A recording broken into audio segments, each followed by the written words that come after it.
Située à l'entrée de la ville, à la limite entre Douarnenez et Carlaz, la plage du Ry est appréciée des randonneurs comme des baigneurs et des surfeurs.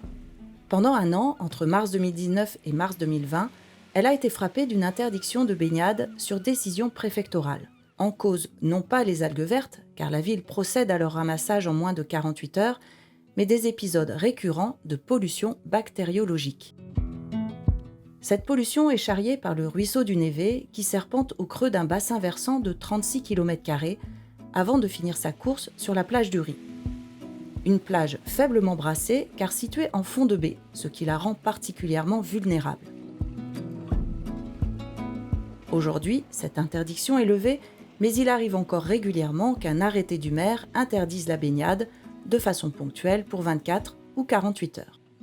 La mairie s'est dotée de moyens pour pouvoir faire des analyses pour juger de la qualité des eaux de baignade. Le but de ces analyses, c'est que les baigneurs puissent aller profiter de la mer dans des conditions de sécurité. Parce que le risque, si jamais ces contrôles ne sont pas faits, c'est que les baigneurs puissent être dans une eau qui ne serait pas de bonne qualité. Donc, il est de mon devoir de maire de pouvoir prendre ces arrêtés de fermeture parce que c'est un rôle de police du maire pour prévenir justement les dangers et éviter d'avoir des conséquences au niveau sanitaire. L'Agence régionale de santé réalise sur toutes les plages du littoral 14 analyses entre juin et septembre pour déterminer le classement officiel de la qualité des eaux de baignade. Mais la ville de Douarnenez va plus loin. Chaque saison, depuis 2015, elle réalise des analyses quotidiennes. Donc on fait 3 prélèvements, un au niveau de la zone de baignade, ensuite au niveau de l'embouchure du Névet, c'est là qu'arrivent les bactéries sur la plage, et enfin au niveau du pont du Juc, on recherche les bactéries Escherichia coli et des entérocoques fécaux, qui sont indicateurs de la pollution. Après une forte pluie, on a des risques de pollution bactériologique sur la plage. Donc, dès qu'un indicateur est dépassé, on va pouvoir fermer la plage et on sera fermé au moment où la pollution arrive.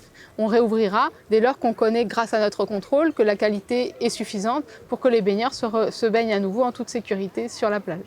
Si on se contentait des 14 analyses de l'ARS qui sont réglementaires, en fait, on pourrait passer à côté d'épisodes de pollution momentanée sur la plage, mais du coup, on ne mettrait pas en sécurité nos usagers. Donc nous, en faisant nos autocontrôles quotidiens, on a affiné depuis 10 ans nos connaissances sur la plage et on est capable de fermer en préventif.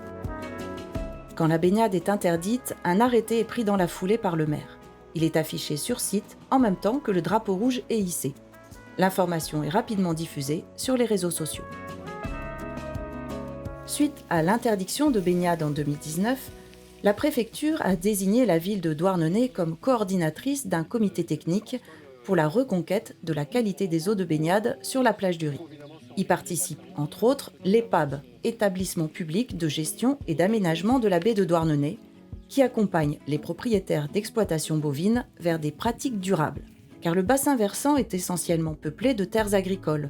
On y trouve 50 exploitations bovines, 3 élevages porcins et 3 élevages équins. Sur la partie de réduction des pollutions liées à l'abreuvement du bétail, on a mis en place une trentaine de points d'abreuvement pour que les animaux n'accèdent plus directement à la rivière, puisqu'une bouse est capable de polluer 1 km de rivière. Donc là, l'idée, c'est qu'il n'y ait plus de contact entre les déjections animales et puis l'eau. Des interventions sur le milieu naturel se révèlent également nécessaires pour contrer les pollutions. Et d'autres actions qui sont assez intéressantes aussi, c'est la mise en place de talus pour limiter les phénomènes de ruissellement, notamment sur les périodes de pluie d'orage estivales, où là on a beaucoup d'eau qui arrive et qui peut lessiver aussi des bouses qui sont dans des pâtures. Entre le Juc par exemple et puis la plage, on n'a que 8 heures de battement entre une pluie d'orage et puis la sortie en mer. Donc là l'idée c'est de ralentir au maximum, donc on a mis en place des travaux de rehaussement du lit de la rivière dans les 2 km qui sont les plus proches de la plage pour justement ralentir ces écoulements et faire en sorte aussi que la zone humide joue son rôle épurateur et améliore la qualité de l'eau. Mais le facteur humain n'est pas négligeable dans la pollution du Névé. Il est donc nécessaire de passer au crible les réseaux d'assainissement et d'eau pluviale afin de détecter d'éventuels dysfonctionnements. C'est une compétence des communautés de communes. Plus de 800 contrôles de conformité qui ont été réalisés et on a décelé certaines non-conformités qui ont été donc supprimées par les travaux faits par les particuliers, avec une période d'aide de la communauté de communes et de l'agence de l'eau, et puis maintenant avec une période de pénalité pour ceux qui n'ont pas fait le job dans les temps impartis. La qualité des eaux de baignade, c'est l'affaire de tous, y compris de vous. Les déjections de chiens sont aussi responsables de la pollution bactériologique. Les ramasser même dans la rue aide à garder une plage propre.